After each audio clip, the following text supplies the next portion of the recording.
হে guys, good afternoon. তো guys দেখো, আজকে আমরা ইলিশ মাছের ভাপা বানাচ্ছি। তো এইখানে না মশলাগুলো তোমাদের দেখাতে পারিনি। তো এইখানে দেখো ইলিশ মাছটা লাউর পাতার পরে এখানে তোমার কি আছে, 4 পিস ইলিশ মাছ। তারপরে এখানে দেখো লাউ পাতা দিয়ে সুন্দর করে এখন এটাকে বেঁধে নেব। বেঁধে মানে এরকম করে বাঁধবে যেন কোনো দিক থেকে যেন বেরিয়ে যেন না যায়, ঠিক আছে? এর জন্য সুন্দর করে বাঁধতে হবে। তো এইদিকে দেখো লাউ পাতাটা দিয়ে সুন্দর করে বেঁধে নিচ্ছি। নেওয়ার পরে সাইডে ভাত, মানে সাদা ভাত হচ্ছে, সাদা ভাতের পরে এটা দিয়ে দিতে হবে। 10-15 মিনিটের মতন দিতে হবে। দেওয়ার পরে তারপরে সুন্দর করে নামিয়ে নিতে হবে। তো এইদিকে দেখো সুতো দিয়ে, মানে গুটি সুতো যে থাকে না, ওইটা দিয়ে সুন্দর করে বেঁধে নিতে হবে।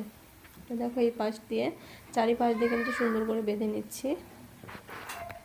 এই দেখো, মানে এরকম করে বাঁধতে হবে যেন ভিতরের জিনিসগুলো যেন বাইরে যেন না বেরিয়ে যায়। এর জন্য সুন্দর করে বেঁধে নিতে হবে। দেখো এখন এখানে বাঁধা হয়ে গেছে। এখানে যে সাদা ভাতগুলো বসিয়েছিলাম তার ভিতরে দিয়ে দেখো ঢেকে দিলাম। এবারে দেখো কি সুন্দর হয়েছে। ভাতগুলো সাইডের থেকে নামিয়ে নেব। তো এইদিকে দেখো আস্তে আস্তে ভাতগুলো সরিয়ে দেব। এই দেখো হয়ে গেছে। আবার ঢেকে দিলাম।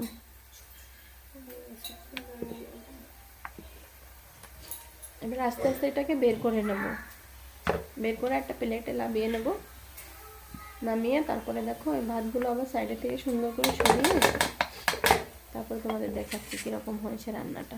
খেতে কিন্তু খুবই দারুণ লাগে। তো তোমরাও তোমাদের বাসায় একদিন ট্রাই করবে ইলিশ মাছ ভাপা।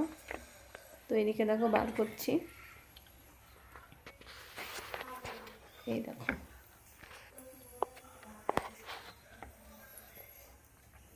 তো এদিকে দেখো কি সুন্দর কালারটা হয়েছে। তোমাদের এখন মাছগুলো পিস পিস করে তোমাদের বের করে দেখাচ্ছি, দাঁড়াও।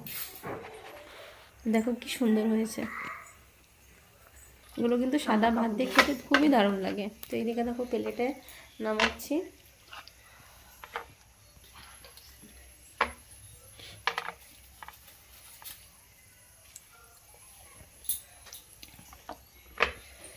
তো আমরা তো বাঙালি, এটা আমরা খাই। তো তোমরা কে কে খাও আমাকে কমেন্ট বক্সে গিয়ে কমেন্ট করে জানাবে। তারপর এদিকে দেখো যে লাউ পাতাটা ছিল না, যেটা দিয়ে মাছ ভাপা করেছিলাম, সেই লাউ পাতাটা কিন্তু ওই মশলাটা দিয়ে সুন্দর করে, মানে অল্প মশলাটা দিয়ে সুন্দর করে মাখিয়ে নেব। কারণ এটাও কিন্তু খাবো, এটা ফেলে দেবো না, এটা ভাজা করে ছবি তোল। তো এইদিকে দেখো ওই যে মশলাটা সাইডে একটু রেখে দিয়েছি, আর একটু দিয়ে লাউ পাতাটা সুন্দর করে মেখে নিয়েছি। তো এই দেখো আমাদের মাছের রেসিপিটা কি সুন্দর ইলিশ মাছ ভাপাটা হয়েছে। দেখো মাছগুলো কিন্তু ভাঙিনি।